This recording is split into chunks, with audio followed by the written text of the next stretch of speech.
Hello दोस्तों, स्वागत है आपका हमारे YouTube channel trust study place पे। दोस्तों, मैं आपको आज सामाजिक विज्ञान पढ़ाने वाला हूँ। आज मैं मैथ्स का टॉपिक नहीं लेकर आया हूँ आपके सामने, मैं लेकर आया हूँ सोशल साइंस का। तो ये आपका जियोग्राफी का चैप्टर फर्स्ट है जो क्लास 10th से रिलेटेड है। तो चैप्टर का नाम है भारत के संसाधन, रिसोर्सेस ऑफ इंडिया। क्या होता है पहले हम समझेंगे, रिसोर्सेस क्या होते हैं। इसमें हम देखेंगे मृदा, जो सॉइल होती है, जल देखेंगे, वाटर, वन के बारे में, वन्य प्राणी के बारे में देखेंगे। तो दोस्तों पहले हम ये समझ लेते हैं कि संसाधन किसे कहते हैं, रिसोर्सेस किसे कहते हैं। तो दोस्तों हर वह वस्तु जो मनुष्य के काम में आती है, हर वह वस्तु जो मनुष्य के यूज की होती है, उसे हम क्या बोलते हैं, संसाधन। तो संसाधन प्रकृति द्वारा दिए गए भी होते हैं और मानव द्वारा निर्मित किए भी गए होते हैं। तो यह जो पेन है मेरे लिए क्या है, संसाधन का काम करेगा, क्योंकि इससे मैं क्या करता हूँ, लिखता हूँ। ये जो मोबाइल से वीडियो बन रहा है, ये भी क्या है, एक संसाधन का काम करता है। ये माइक है, ये भी क्या है, एक संसाधन। तो मैंने यहाँ पे डेफिनेशन लिखी, वे पदार्थ जो मानव की आवश्यकताओं की पूर्ति में सहायक हो। डबल से सुन लीजिए, वे पदार्थ जो मानव की आवश्यकताओं की पूर्ति में सहायक हो, संसाधन कहलाते हैं। जैसे ये माइक है, माइक क्या करता है, आवाज को रिकॉर्ड करता है। ये पेन से मैं क्या करता हूँ, लिखता हूँ। यदि मुझे गर्मी हो रही तो मैं फैन ऑन कर लेता हूँ, मुझे यहाँ पे लाइट कम लग रहा है तो मैं लाइट ऑन कर लेता हूँ। तो ये सब क्या हमारे लिए, जो फैन है, पेन है, माइक है, लाइट है, वो सब क्या है, संसाधन है। दोस्तों जो संसाधनों का वर्गीकरण किया गया है वो बहुत प्रकार से किया गया है। स्वामित्व के आधार पर है, पुनः पूर्ति के आधार पर है। तो स्वामित्व के आधार पर ये होता है जो उसका स्वामी होता है। पुनः पूर्ति के आधार पर ये होता है कि जो जैसे कोई चीज खत्म हो गई है और उसे हम डबल से प्राप्त कर सकते हैं, तो वह पुनः प्राप्ति के आधार पे होता है। जैसे कि पानी खत्म हो जाता है और पुनः बारिश होती है तो पानी पुनः आ जाता है। वितरण के आधार पर है, उसके बाद प्रयोग के आधार पर है और गुप्त संसाधन के आधार पर है। तो गुप्त संसाधन ऐसे संसाधन होते हैं दोस्तों जिनके बारे में हमें ज्ञात नहीं था। जैसे पेट्रोल तो काफी दिनों से था लेकिन हमें उसके बारे में पता नहीं था। ऐसे ही कुछ गुप्त संसाधन होते हैं, इन्हीं के बारे में आपको बताया गया है। तो चैप्टर के बारे में मैं आपसे ज्यादा डिटेल में बात नहीं करूंगा। यदि डिटेल में बात करूंगा तो चैप्टर बहुत लॉन्ग जाएगा और वीडियो काफी लंबा होगा। तो हम इस चैप्टर का जो निचोड़ है, जो इसका सारांश है और कुछ इंपोर्टेंट टॉपिक यहाँ पे पढ़ने वाले हैं। तो दोस्तों यहाँ से एक बहुत ही इंपोर्टेंट क्वेश्चन निकल के आता है कि प्राकृतिक संसाधन किसे कहते हैं। What is natural resources. Natural resources कौन कौन से होते हैं, तो इसमें आप जान लीजिए, होता है मृदा, जिसे हम बोलते हैं सॉइल। सेकेंड होता है जल, वाटर, और फिर वन, फॉरेस्ट, जीव जंतु जो होते हैं, वाइल्ड लाइफ, खनिज, वायु, भूमि, शक्ति के स्रोत। ये सब क्या है, प्राकृतिक संसाधन है। तो दोस्तों हमें इन्हीं को पढ़ना है। आपको एक ही जो डेफिनेशन यहाँ से याद करना है कि संसाधन किसे कहते हैं। मैं आपको पुनः दोहरा देता हूँ। वे पदार्थ, ध्यान से सुनिए, वे पदार्थ जो मानव की आवश्यकताओं की पूर्ति में सहायक हो, उसे हम संसाधन कहते हैं। संसाधन तो पहले भी थे लेकिन मानव ने क्या किया, अपने दिमाग से, अपने कौशल का यूज करके उसे अपने लिए उपयोगी बना लिया। जिसे वन तो पहले भी थे लेकिन वनों से लकड़ियां काटी और उसके लिए हमने जलाओ लकड़ी उसे बना ली, तो हमने उसे एक संसाधन का रूप दे दिया। पेट्रोल तो जमीन में पहले भी था, डीजल भी पहले था, लेकिन हम लोगों को उसके बारे में पता नहीं था। हमने क्या किया, मशीनों की यूज से पेट्रोल और डीजल निकाला और उसे संसाधन के रूप में हमने प्रयुक्त किया। तो दोस्तों ये जो सड़क है, पुल है, बिजली है, ये सभी क्या है, संसाधन है। तो दोस्तों यहाँ पे एक बात और समझ लीजिए, एक IMP क्वेश्चन यहाँ पे आता है कि मानव निर्मित संसाधन कौन से हैं और प्राकृतिक संसाधन कौन से। तो दोस्तों जो संसाधनों का निर्माण मानव ने किया है उसे हम कहते हैं मानव निर्मित, मैन मेड रिसोर्सेस, और जो प्रकृति ने दिए उसे हम बोलते हैं नेचुरल रिसोर्सेस। ये मैंने आपको जो लिस्ट बताई है ये नेचुरल रिसोर्सेस है, और मैन मेड रिसोर्सेस ऐसे रिसोर्सेस होते हैं जो इंसान ने बनाए, मानव ने बनाए हैं। तो जो फैन है, बस है, ट्रेन है, मोबाइल है, ये किसने बनाया, मानव ने। तो ये कैसे है, मैन मेड रिसोर्सेस है। फ्रेंड्स मैं आपसे नेचुरल रिसोर्सेस में बात करने वाला हूँ मृदा की, जो कि बहुत ही इंपोर्टेंट टॉपिक है और एग्जाम में भी आता है। तो हम नेक्स्ट पेज पे बात करेंगे मृदा की। तो दोस्तों चलिए अब हम आ गए हैं बहुत अच्छे टॉपिक पे। मृदा क्या होती है, मृदा का वर्गीकरण, मृदा का निर्माण किस किस से होता है। दोस्तों एक बात और जान लीजिए कि हम सब लोग कैसे हैं, मिट्टी के बने हुए लोग हैं। हमारे यहाँ ऐसा बोला जाता है कि हमारा जो शरीर होता है वो अंत में जाके कहाँ मिल जाता है, मिट्टी में मिल जाता हो। और हम लोग सब कैसे हैं, जमीन से जुड़े हुए लोग हैं। मिट्टी से जुड़े हुए लोग हैं। दोस्तों मेरा जन्म भी एक किसान परिवार में हुआ है, तो मैं आपको बता दूं कि मिट्टी का जो बहुत ज्यादा उपयोग करते हैं वो करते हैं किसान। तो किसानों के लिए जो मृदा है वह अति महत्वपूर्ण एक प्रकार का प्रकृति द्वारा दिया गया संसाधन है। तो दोस्तों यहाँ पे एक प्रश्न है जो काफी महत्वपूर्ण है, भारत में कितने प्रकार की मिट्टी पाई जाती है और भारत में पाई जाने वाली मिट्टी का संक्षेप वर्णन कीजिए। तो दोस्तों आज आपको यह टॉपिक अच्छे से क्लियर होगा।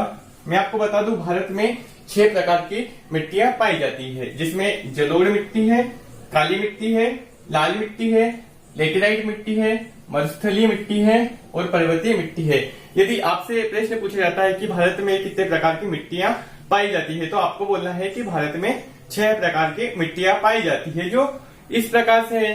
अब हम चलते हैं इसमें डिटेल से, तो हम एक एक मिट्टी के बारे में पढ़ेंगे कि मिट्टी का निर्माण कैसे होता है, क्या क्या इसकी रचना में आता है, क्या क्या इसके क्षेत्र में आता है और क्या क्या इसके अंदर गुण होते हैं, कौन कौन सी फसल इसके अंदर होती है, कौन कौन से तत्व पाए जाते हैं, कौन कौन से तत्व की कमी पाई जाती है और कौन कौन से क्षेत्र में यह मिट्टी पाई जाती है। तो दोस्तों इसे समझिए आप, ये क्या होती है, जलोढ़ मिट्टी।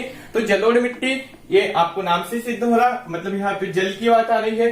तो दोस्तों जल के बहाव से समझिएगा, जल के बहाव से हम देखते हैं वर्षा के दौरान क्या होती है, जो नदियां होती है वह अपने साथ थोड़ी थोड़ी मिट्टियां साथ में लेके आती है, जिसे हम यदि बोले तो हम बोलते हैं उसे एक प्रकार का अवसाद बोल लीजिए या कपा बोल लीजिए, काप मिट्टी भी से हम बोलते हैं। तो जलोढ़ मिट्टी का जो निर्माण होता है वह मैंने यहाँ लिखा है, इस मिट्टी का निर्माण नदियों द्वारा बहाए गए अवसाद के जमाव के द्वारा होता है। तो दोस्तों आपको समझ में आया होगा, आपको अपने मन से भी डेफिनेशन लिखने की कोशिश करना है कि नदियों द्वारा जो अवसाद या जो कपा या जो मिट्टी नदी बहा कर लाती है, ऐसी मिट्टी को हम बोलते हैं जलोढ़ मिट्टी। इसका क्षेत्र, तो अब जहाँ पे बड़ी बड़ी नदियां होगी वही इसका क्षेत्र होगा। तो यदि आप मध्य प्रदेश से संबंधित है दोस्तों, तो आपको नर्मदा के आसपास के क्षेत्र में ये मिट्टी मिलेगी।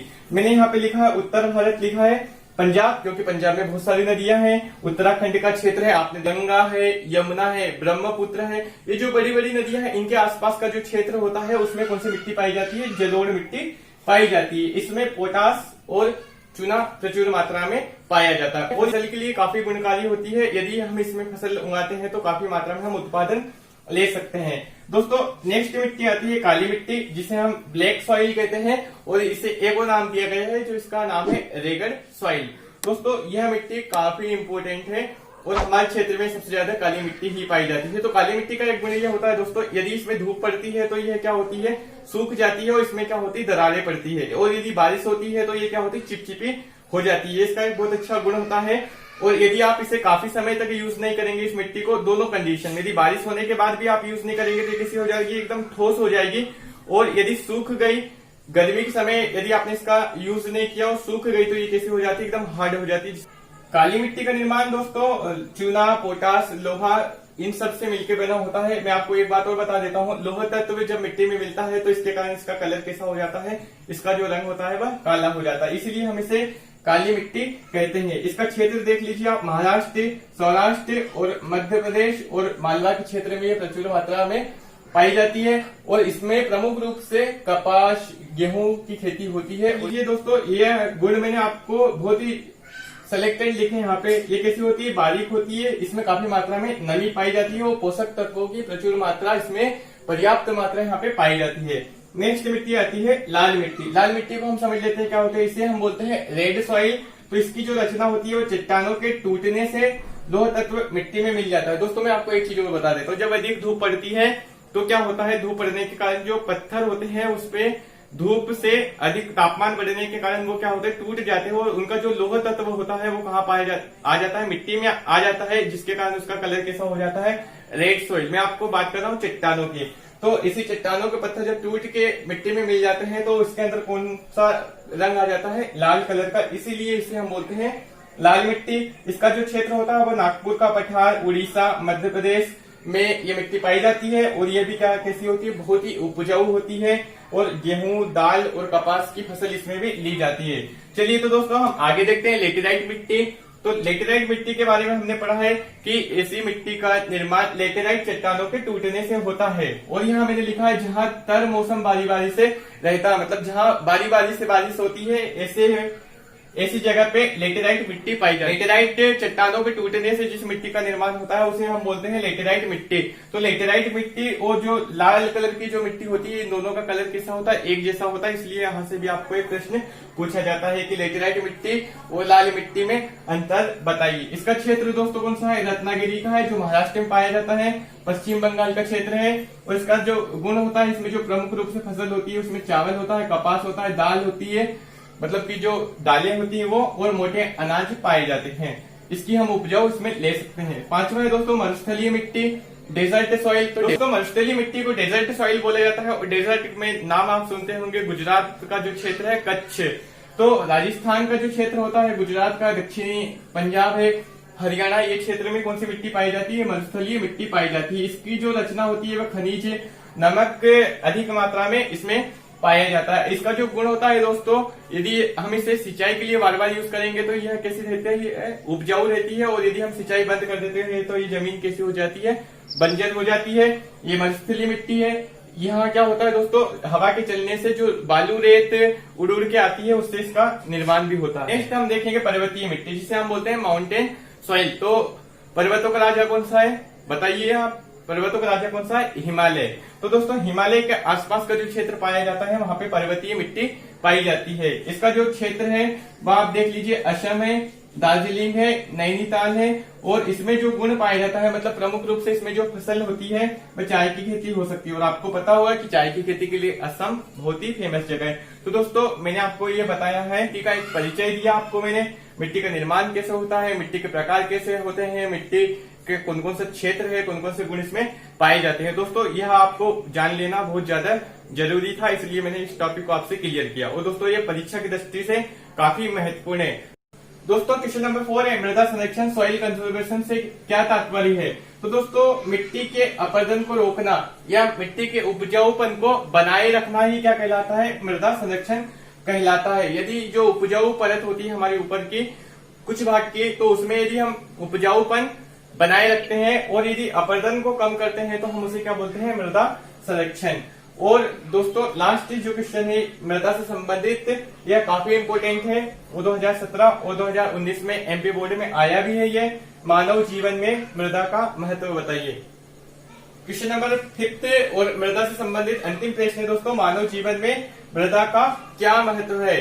तो दोस्तों आपको मैंने यहाँ पे पॉइंट के रूप में लिखने के लिए नहीं लिखा है, ये सिर्फ समझाने के लिए लिखा है कि मानव जीवन में मिट्टी का क्या महत्व है। तो यदि आप इस वीडियो को वेट करके देखेंगे तो आपको मैंने जो स्टार्टिंग में बताया था कि मानव जीवन में मिट्टी का क्या महत्व है या मिट्टी हमारे लिए क्या महत्व रखती है, तो उससे आप देखेंगे तो आपको बहुत अच्छे से समझ आ जाएगा।